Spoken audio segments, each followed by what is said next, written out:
Subject নাকি varsity কোনটা বেশি ইম্পর্টেন্ট? তুমি এখন তোমার অ্যাডমিশনের একদম লাস্ট ফেজে আসো, যেখানে অলরেডি অনেকগুলো রেজাল্ট দিয়ে দিছে আর হাতে কয়েকটা রেজাল্ট বাকি আছে। কয়েকটা রেজাল্ট হয়তো কয়েকদিনের মধ্যেই দিয়ে দিবে। তো এখন যারা মোটামুটি মানের রেজাল্ট করছো, যারা অনেক ভালো রেজাল্ট করছো, কিংবা যারা মিডিয়াম টাইপের রেজাল্ট করছো, সবার মনেই একটা কমন কোশ্চেন, সাবজেক্ট নাকি ভার্সিটি। সাবজেক্ট নাকি ভার্সিটি কোনটা বেশি প্রেফার করব? এই প্রশ্নটা আসার বিশেষ সবচেয়ে বড় রিজন কি? রিজন হচ্ছে যে আমরা অনেক ক্ষেত্রে রেজাল্ট যেগুলো করতেছি, এই রেজাল্টগুলোর ক্ষেত্রে একটা ভার্সিটিতে আমাদের টপ পজিশন বা মিডল পজিশন চলে আসছে, কোন একটা ভালো ভার্সিটিতে আমাদের পজিশন আসছে অনেক পরে।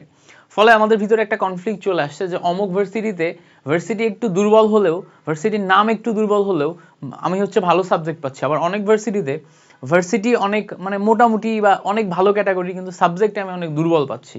সো এই ধরনের কেস ঘটলে আমার আসলে কি চুজ করা উচিত, সাবজেক্ট নাকি ভার্সিটি?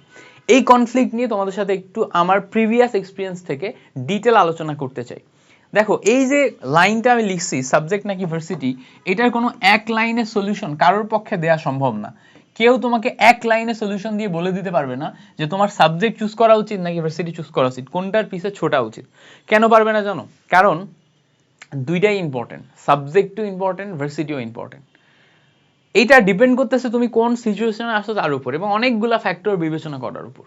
তো কিভাবে এই ফ্যাক্টরগুলো তুমি অ্যানালাইসিস করবা, সাবজেক্টগুলো নিয়ে চিন্তা করবা, ভার্সিটিগুলো নিয়ে চিন্তা করবা, প্রথমে আমি এই ব্যাপারগুলো নিয়ে একটু ডিসকাশন করব। সাপোজ ধরো তুমি এখন যেই সাবজেক্ট বা যেই ভার্সিটি পাচ্ছ, এইটা বিবেচনা করার জন্য বিভিন্ন ফ্যাক্টর যখন অ্যানালাইসিস করবা, তখন প্রথমেই বিবেচনা করবা হচ্ছে জিওগ্রাফিক্যাল লোকেশন। জিওগ্রাফিক্যাল লোকেশন এই কথাটার মানে কি? দেখো, তুমি যেই ভার্সিটিতে চান্স পাইছো, এই ভার্সিটির জিওগ্রাফিক্যাল লোকেশন কোথায়?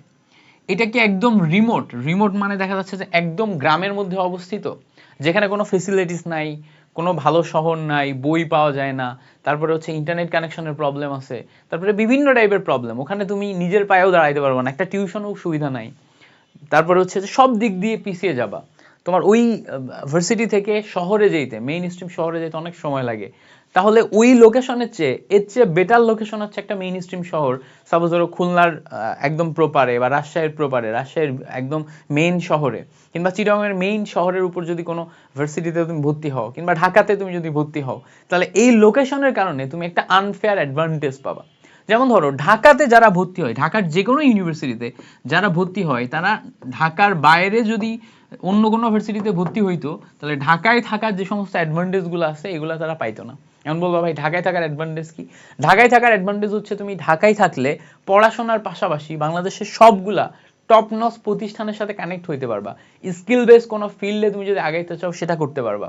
ঢাকায় তুমি বিভিন্ন টাইপের ইন্টার্ন বা রিমোট জব বা পার্ট টাইম জব এগুলা পাবা। ঢাকায় তুমি স্কিল ডেভেলপমেন্টের জন্য তুমি যদি এক্সট্রা কোনো কোর্স নিতে চাও, অফলাইনে যে কোর্স নিতে পারবা। And lots of facilities. ঢাকায় থাকলে তুমি এই সব কিছু কাজে লাগাইতে পারবা যদি তোমার মধ্যে আগ্রহ থাকে। বাট তুমি যদি ঢাকার বাইরে যাও, তুমি রাজশাহীতে গেলে ঢাকার সুবিধাগুলো পাচ্ছ না, তুমি হচ্ছে যে চিটাগাঙে গেলে ঢাকার সুবিধা পাচ্ছ না, তুমি খুলনায় গেলে ঢাকার সুবিধা পাচ্ছ না। সো লোকেশন অনেক বড় একটা ফ্যাক্ট। তুমি যে ইউনিভার্সিটিতে পড়তে চাচ্ছ ওই ইউনিভার্সিটির লোকেশন কোথায় এবং সেই লোকেশনে কী কী টাইপের ফেসিলিটিস আছে, এগুলো নিয়ে প্রথমত তোমাকে অ্যানালাইসিস করতে হবে। এই অ্যানালাইসিসটা অত্যন্ত গুরুত্বপূর্ণ। এই অ্যানালাইসিসের পরের যে ফ্যাক্টরগুলো আসে, এই ফ্যাক্টরগুলো নিয়ে একটু বিবেচনা করি। এরপর আসে সাবজেক্টের ব্যাপারে। যদি আসো, সাবজেক্টের ব্যাপারে আসলে দুইটা ফ্যাক্টর তুমি বিবেচনা করবা। প্রথমে আসলাম ভার্সিটি লোকেশন, এবার আসবে হচ্ছে সাবজেক্টের ব্যাপারে জব ফিল্ড নিয়ে একটু বিবেচনা করতে হবে। সাপোজ ধরো তুমি বুয়েটে হচ্ছে ইউআরপি পাইছো, কি পাইছো? ইউআরপি।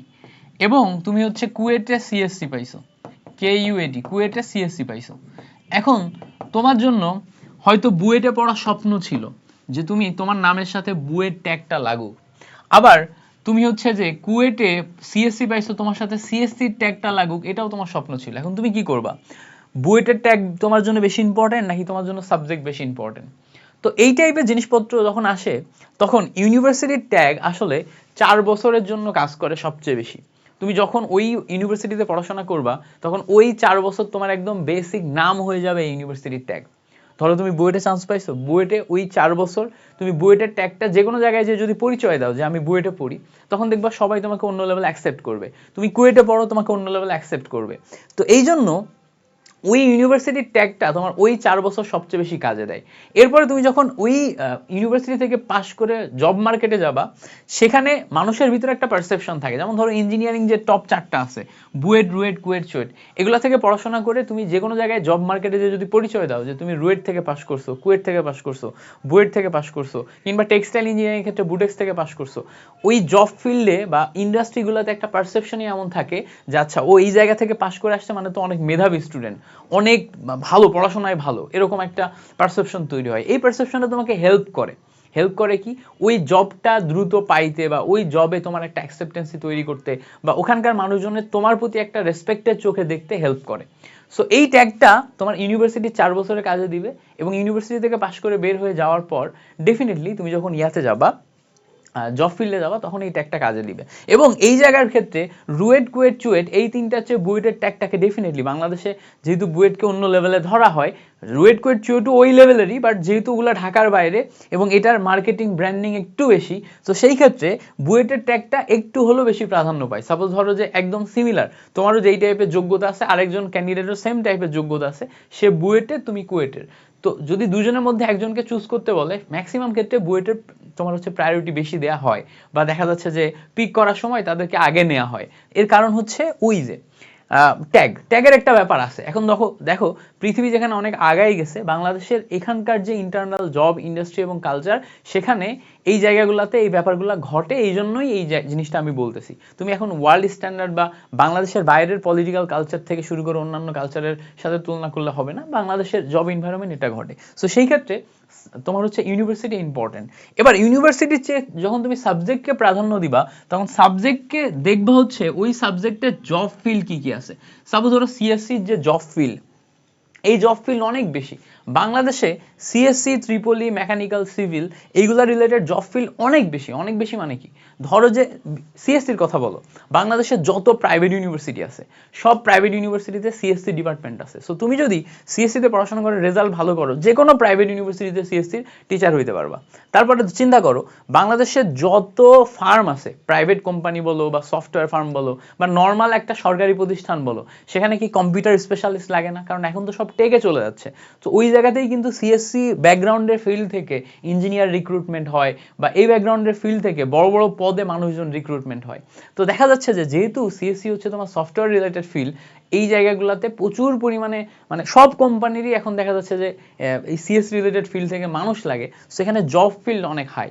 তো তুমি যখন একটা সাবজেক্ট চুজ করবা যেটা হচ্ছে ইউআরপি আর একটা হচ্ছে সিএসসি, ডেফিনেটলি তুমি জব ফিল্ড দেখবা। ইউআরপিতে তুমি তো সব প্রতিষ্ঠানের রিক্রুটমেন্ট পাবা না।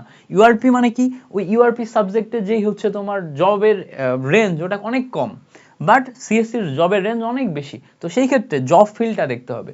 এবার জব ফিল্ডের পাশাপাশি আসো ইউর পার্সোনালিটি। এখন পার্সোনালিটি মিনস কি, তুমি কি টাইপের জিনিসপত্র পছন্দ করো এটা একটু হলেও জাজ করতে হবে। দেখো আমরা যখন ইঞ্জিনিয়ারিংয়ে আসি, তখন আমরা ফিজিক্স, কেমিস্ট্রি, ম্যাথ এই তিনটা সাবজেক্টে কী রকম পারফর্ম করছি তার উপর ডিপেন্ড করে ডিসিশন নিই যে আচ্ছা আমার এটা ভালো হবে নাকি ভালো হবে না, ভালো হবে নাকি ভালো হবে না, আমার জন্য মেডিকেল ভালো হবে নাকি ইঞ্জিনিয়ারিং ভালো হবে। এটা কিন্তু ফিজিক্স, কেমিস্ট্রি, ম্যাথ কে কেমন পারতেছি তার উপর ডিপেন্ড করে ডিসিশন নেই। মানে ধরো একজনের ভিতরে পারসেপশন এরকম তৈরি হয়েছে, আমি ম্যাথে ভালো, ফিজিক্সে ভালো, তার মানে আমি ইঞ্জিনিয়ারিংয়ে পারফেক্ট। ভাইয়া একদম সত্যি কথা বলি তোমাকে, আমি ইঞ্জিনিয়ারিং পাস করতে যে বুঝছি যে ম্যাথ আর ফিজিক্সে ভালো হওয়া মানে আমি একজন ভালো ইঞ্জিনিয়ার হব না, বা ইঞ্জিনিয়ারিংয়ে যে আমি ভালো পারফর্ম করতে পারবো না। ম্যাথ আর ফিজিক্স পারার সাথে ইঞ্জিনিয়ারিংয়ের এই মেশিন হ্যান্ডেল করা, মেশিন ডিজাইন করা, ইঞ্জিনিয়ারিংয়ের A to Z জিনিসপত্র যেগুলো আছে এগুলোর অনেক তফাৎ। ফলে দেখা যায় আমরা ফার্স্ট ইয়ারে থাকা অবস্থায় মনে করি আমার পার্সোনালিটির সাথে এটা হয়তো যাবে, কিন্তু থার্ড ইয়ার ফোর্থ ইয়ারে যে বুঝতে পারি যে না, আসলে ইঞ্জিনিয়ারিংয়ের এই পার্টটা আমাদের জন্য না। সো আগে থেকে প্রেডিক্ট করা মুশকিল। তারপরেও তোমার পার্সোনালিটির দিকে একটু খেয়াল করে চিন্তা করতে হবে যে তুমি এইচএসসি লেভেলে যখন কোডিং শিখছো, সেই কোডিং তুমি একদমই পারো কিনা, ভালো পারো নাকি একদমই মাথায় ঢুকে না। যদি তোমার কোডিং একদমই মাথায় ঢুকে না, তাহলে তুমি সিএসসি লেভেলের যে জব ফিল্ড আছে এই ফিল্ডে যে কখনোই ভালো করতে পারবে না। তাহলে তোমাকে কি করতে হবে, তুমি ইউআরপি, সিএসসি দুইটারই কোর্স প্ল্যান, কোর্স কারিকুলাম এগুলো দেখো।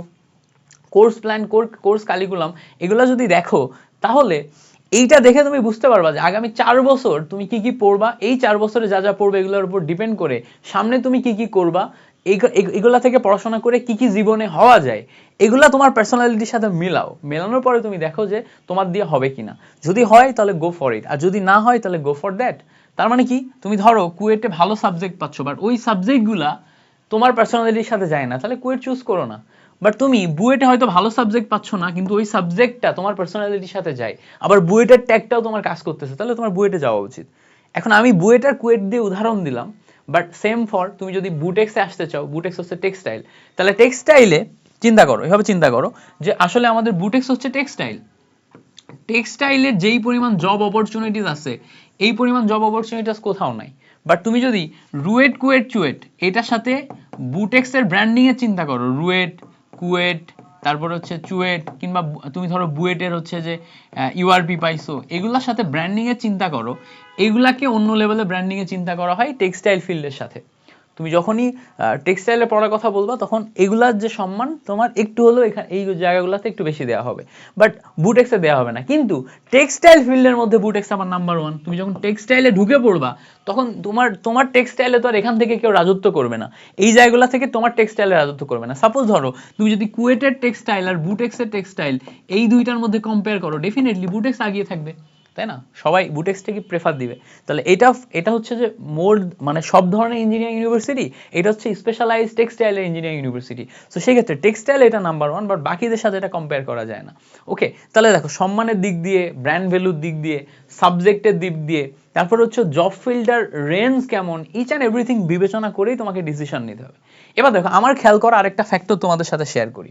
অনেক ক্ষেত্রে দেখা যায় যে তুমি যদি মাদার সাবজেক্টগুলো পাও, যেমন ধরো সিএসসি, তারপর হচ্ছে ত্রিপলি, সিএসসি ত্রিপলি, মেকানিক্যাল, তারপর হচ্ছে সিভিল, তাই না? এছাড়া বাংলাদেশে টেক্সটাইল, এগুলো হচ্ছে ধরো এক একটা মাদার সাবজেক্ট, যেই সাবজেক্টগুলোর বাংলাদেশে জব ফিল্ড সবচেয়ে বেশি, এরকম কয়েকটা সাবজেক্ট আছে যেগুলো মাদার সাবজেক্ট, যেগুলো বাংলাদেশে জব ফিল্ড সবচেয়ে বেশি। মানে দেখা যাচ্ছে যে তুমি পাস করার পরই কোথাও না কোথাও কোনো না কোনো সার্কুলার এবং অপরচুনিটিস পেয়ে যাবা, সে প্রাইভেট জব বলো, তারপর হচ্ছে গভর্নমেন্ট জব বলো, সবগুলাতেই। টেক্সটাইলে গভর্নমেন্ট জব নাই, টেক্সটাইলে জব ফিল্ড সবচেয়ে বেশি, কারণ হচ্ছে প্রাইভেট জব অনেক বেশি। বাট বাকিগুলাতে দেখা যাচ্ছে গভর্নমেন্ট প্লাস প্রাইভেট মিলায় একটা ভালো অ্যামাউন্টের জব ফিল্ড আছে। এখন ধরো চিন্তা করো যে তোমার যেই পজিশন আসছে সেই পজিশনে তুমি একটা ইউনিভার্সিটিতে নতুন ডিপার্টমেন্ট পাচ্ছ। নতুন ডিপার্টমেন্ট মানে কি? ধরো পিএমই পাচ্ছ, পেট্রোলিয়াম অ্যান্ড মাইনিং ইঞ্জিনিয়ারিং, কিংবা ধরো হচ্ছে ইএসসি পাচ্ছ, এনভায়রনমেন্ট সায়েন্স ইঞ্জিনিয়ারিং, কিংবা ধরো অন্য একটা ইউনিভার্সিটিতে কেমিক্যাল ইঞ্জিনিয়ারিং পাচ্ছ, কেমিক্যাল ইঞ্জিনিয়ারিং নতুন ডিপার্টমেন্ট, ধরে নাও নতুন ডিপার্টমেন্ট তৈরি করছে, বা এমএসসি ম্যাটেরিয়াল সায়েন্স ইঞ্জিনিয়ারিং, এরকম নতুন টাইপের ডিপার্টমেন্ট যদি তুমি পাও, তাহলে ওই ডিপার্টমেন্টগুলো কি তোমার নেওয়া ঠিক হবে? এই ক্ষেত্রে কয়েকটা ফ্যাক্টর বিবেচনা করতে হয়। নতুন ডিপার্টমেন্ট যেগুলো আছে, নতুন ডিপার্টমেন্টদের অ্যালামনাই থাকে না, ফলে দেখা যায় কি তাদের স্ট্রং কোনো নেটওয়ার্ক নাই। পুরান ডিপার্টমেন্টের অ্যালামনাই থাকে, স্ট্রং নেটওয়ার্ক থাকে, ফলে এখান থেকে বিভিন্ন টাইপের অপরচুনিটিস পাওয়া যায়। আবার এগুলো যদি কোর সাবজেক্ট হয়, তাহলে বাংলাদেশে সরাসরি কোর সাবজেক্টে সার্কুলার হয়, নতুন সাবজেক্টগুলোতে কিন্তু সরাসরি সার্কুলার হয় না। যেমন ধরো একটা নতুন সাবজেক্ট হচ্ছে এমটিই, মেকাট্রনিক্স ইঞ্জিনিয়ারিং বা রোবোটিক্স ইঞ্জিনিয়ারিং, এইগুলাতে নতুন সাবজেক্ট, এগুলাতে সরাসরি তোমার হচ্ছে যে সার্কুলার হয় না, ফলে দেখা যায় তুমি চাইলেও অনেক জায়গায় অ্যাপ্লাই করতে পারবে না যখন তুমি পাশ করে বের হয়ে যাবা। কিন্তু এই নতুন ডিপার্টমেন্টের আবার একটা আনফেয়ার অ্যাডভান্টেজ আছে। আনফেয়ার অ্যাডভান্টেজ কি? তুমি পুরান ডিপার্টমেন্টে ভর্তি হবা, পুরান ডিপার্টমেন্টে ভর্তি হইলে এই জায়গাতে তুমি যদি একদম টপ রেজাল্ট করো, টপ রেজাল্ট মানে কি তুমি একদম ফার্স্ট বা সেকেন্ড বা থার্ড হও, তো পুরান ডিপার্টমেন্টগুলোতে there is a very low chance তুমি ওই ইউনিভার্সিটির ওই ডিপার্টমেন্টেরই টিচার হয়ে যাইতে পারবা। কিন্তু নতুন ডিপার্টমেন্ট যদি হয়, নতুন ডিপার্টমেন্টে তুমি যদি ফার্স্ট সেকেন্ড থার্ডের ভিতরে আসতে পারো, তাহলে ধরে নাও যেখানে তুমি চাকরি পেয়ে যাবা। কেন?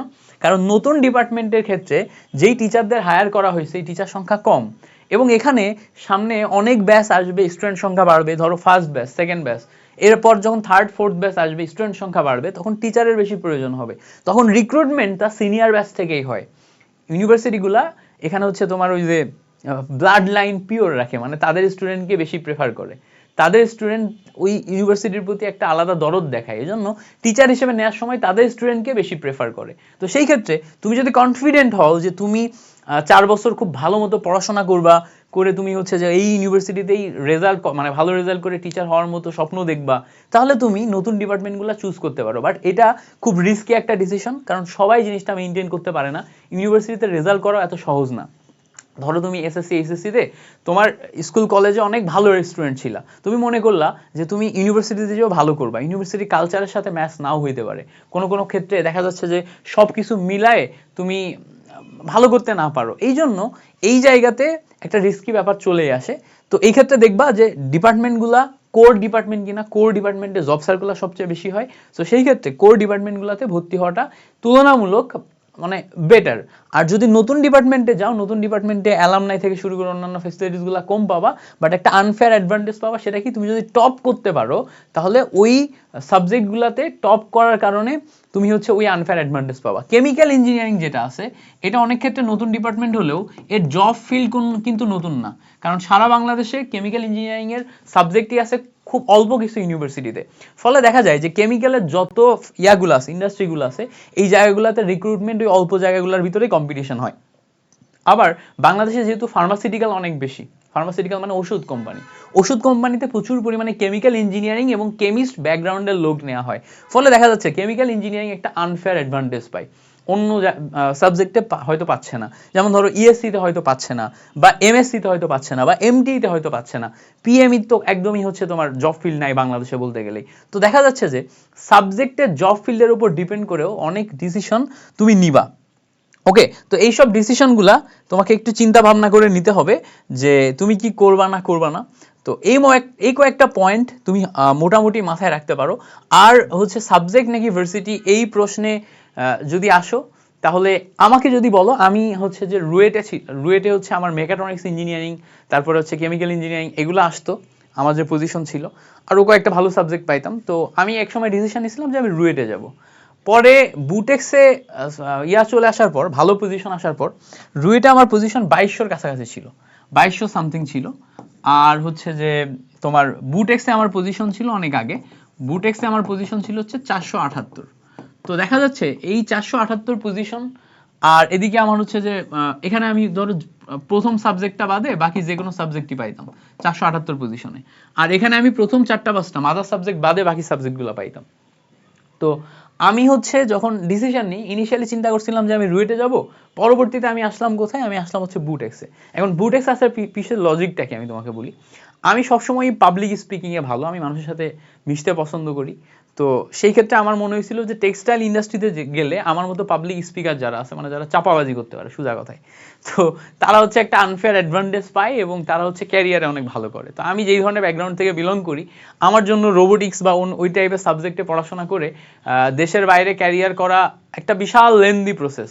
সো এই লেন্দি প্রসেসে গেলে আমি অনেক কিছু লাইফে অর্জন করতে অনেক লেট হয়ে যাবে, আমার ফ্যামিলির পাশে দাঁড়াতে পারবো না। তো আমার ফ্যামিলির পাশে দাঁড়ানোটা আমার জন্য বেশি জরুরি। তো সেই ক্ষেত্রে আমি চিন্তা করছি যে না, বুটেক্সে যদি যাই আমি দেশের জব ফিল্ডগুলোতেই দ্রুত জবে ঢুকে যেতে পারবো, এখানে ভালো কিছু করতে পারবো। তো আমি মোটামুটি ওই জব অপরচুনিটিসের কথা চিন্তা করে কিন্তু বুটেক্সে আসছি। কিন্তু বুটেক্সে এসে আমি দেখছি জিওগ্রাফিক্যাল লোকেশন আমাকে বিশাল হেল্প করতেছে। বুটেক্সে আসার কারণে আমি দেখতে পাচ্ছি ঢাকায় থাকার পুরা ফেসিলিটিস আমি ইউজ করতে পারতেছি। আমি ফার্স্ট ইয়ার থেকেই বিভিন্ন কোচিংয়ের সাথে, তারপরে বিভিন্ন হচ্ছে বড় বড় অর্গানাইজেশনের সাথে, মিডিয়া হাউসের সাথে, এবং তোমার ধরো বেশ কিছু জায়গাগুলোতে একদম ফ্রিল্যান্স ওয়ার্কার হিসেবে কাজ করার সুযোগ হয়েছে। এইগুলাতে কাজ করার ফলে আমার ভিতরে পাবলিক স্পিকিং থেকে শুরু করে নিজেকে প্রকাশের ক্ষমতা বা বেশ কিছু বিষয় স্কিল ডেভেলপ হয়েছে। এই স্কিল ডেভেলপগুলো আস্তে আস্তে আস্তে আস্তে আমাকে হেল্প করছে আমি যেই ক্যারিয়ারটায় যাইতে চাচ্ছি ইন ফিউচার, সেটাতে খুব দ্রুত স্টুডেন্ট থাকা অবস্থায় শাইন করতে। ফলে দেখা যাচ্ছে যে বুটেক্স চুজ করা আমার জন্য যত না কাজে দিছে, জিওগ্রাফিক্যাল লোকেশনের কারণে আমি তার চেয়ে বেশি অ্যাডভান্টেজ পাইছি আমার টোটাল ক্যারিয়ার। এখন তুমি যদি আমার মতো আবার এত এক্সট্রোভার্ট মানুষ না হও, তাহলে সেই ক্ষেত্রে তোমাকে তোমার মতো করে বিবেচনা করতে হবে। এখানে তুমি হচ্ছে যে আলাদা করে ডিসিশন নিতে পারবা না। মানে ধরো যে তুমি আমাকে দেখলা এবং বললা যে ভাইয়া তো এই কারণে ডিসিশন নিয়েছিল, আমার জন্য এটা বেটার হবে, তোমার জন্য বেটার নাও হইতে পারে। তুমি যদি ইন্ট্রোভার্ট হও, তুমি যদি চিন্তা করো যে না আমাকে দিয়ে ডেস্ক জব ছাড়া সম্ভব না, তাহলে তোমার জন্য আসলে ঢাকা আর আসলে তো মেটার করে না, তাই না? তুমি রুয়েটে বসেই ওই স্কিলগুলো শিখে তারপরে তুমি একটা ডেস্ক জবে যাইতে পারবা। তো সেই ক্ষেত্রে দেখা যাচ্ছে যে ঢাকাতে তোমার জন্য আরো ডিস্ট্রাকশন বেশি, কারণ এখানকার অপরচুনিটি তোমার জন্য ডিস্ট্রাকশন। তুমি ওখানে বসে এত ডিস্ট্রাকশন না নিয়ে তোমার একদম রুয়েটের হলে বসেই, কিংবা হচ্ছে যে ধরো কোন একটা মেসের হলে বসে তুমি অনেক স্কিল অর্জন করলা, ইন্টারনাল স্কিল মানে ডেস্ক জবের স্কিল। সেই স্কিলগুলোর কারণে, অনেক পেপার পাবলিশ করার কারণে বা অন্য অনেক কিছুর কারণে তুমি ফাইনালি জবে যে অনেক অ্যাডভান্টেজ পাইলা। তো এটা পরিপূর্ণভাবে ডিপেন্ড করবে তোমার পার্সোনালিটির উপর। তোমার পার্সোনালিটি যদি জিওগ্রাফিক্যাল লোকেশনকে শ্যুট না করে তাহলে তুমি ডেফিনেটলি ভার্সিটিতে যাবা। ভার্সিটির যে নাম ওইটার উপরে তুমি যদি সাবজেক্টকে বেশি প্রেফার করো ডেফিনেটলি তুমি সাবজেক্টে যাবা, বাট ডিপেন্ড করবে তোমার উপর। সো আমার লাস্ট অফ অল সব কথার মোট কথা একটা লাস্ট রিকোয়েস্ট থাকবে, কোনো বড় ভাইয়া বা কারোর কথা শুনে কোনো কিছুর ম্যানুপুলেশনে তুমি কোনো সাবজেক্ট নিয়ে নিবা না। তুমি তোমার মতো করে each and everything, strength, weakness, opportunity, threats, সোয়াট অ্যানালাইসিস করবা। করার পরে তোমার কাছে যেটা একদম বেটার, বেস্ট, পারফেক্ট মনে হবে তোমার জন্য, তোমার নিজের জন্য, সেটা অন্য কারোর জন্য অন্যরকম হতে পারে, তো ওইটা নিয়েই তুমি সামনে আগাবা অ্যান্ড সাবজেক্ট নাকি ভার্সিটি এই প্রশ্নের একটা ফাইনাল উত্তরে আসবা। এবং আশা করব এই ভিডিওটা তোমার জন্য অনেক বেশি হেল্প করবে। যদি কোনো বিষয়ে কনফিউশন থাকে, জানার থাকে এখনও, তাহলে কমেন্টে জানিয়ে যেও, আমি চেষ্টা করবো তোমাকে সেই বিষয়গুলোতে হেল্প করার। Thank you so much.